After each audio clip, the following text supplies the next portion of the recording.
রাজ্যকে রাজ্য সরকারের দায়িত্বে হাসপাতাল জেলা আমরা জানি না তা না, কিন্তু কে দায়িত্ব নেবে?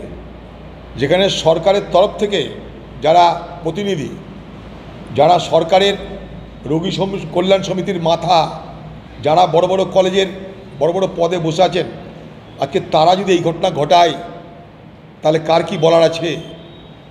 দিল্লি থেকে কে কী করবে আমার জানা নাই, কিন্তু দিল্লি তৎপর হওয়া উচিত। দিল্লির তরফ থেকে আরও তদন্ত করা উচিত, কারণ দিল্লির তরফ থেকে অর্থ তো পাচ্ছে। মেডিকেল কাউন্সিল অফ বেঙ্গল, যেমন যে মেডিকেল কাউন্সিল অফ দিল্লিও আছে, মেডিকেল কাউন্সিল অফ ইন্ডিয়াও আছে, তাই কেউ দায়িত্ব এড়িয়ে যেতে পারে না।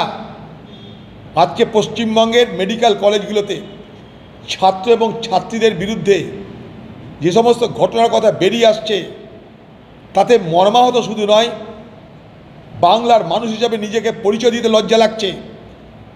ছাত্রীদেরকে রাত্রেবেলায় মদের আসরে ডেকে পাঠানো হতো, ফার্স্ট ইয়ার সেকেন্ড ইয়ার ছাত্রীদের, সেখানে বেছে বেছে কাউকে রাখা হতো, কাউকে বলতে হতো যাও। তারপর যাদেরকে রাখা হতো তাদের সঙ্গে কি হতো ছাত্রীরা জানে, তাদেরকে সিনিয়র যারা অফিসার স্বাস্থ্য দপ্তরের, তাদের সঙ্গিনী করার জন্য বাধ্য করা হতো।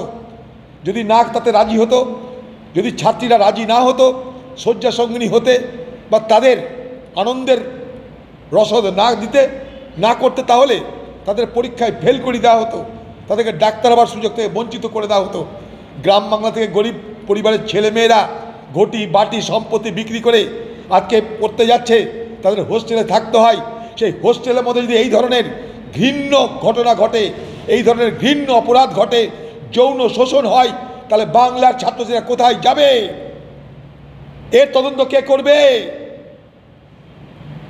কেন এই বাংলাকে আমাদের সহ্য করতে হবে?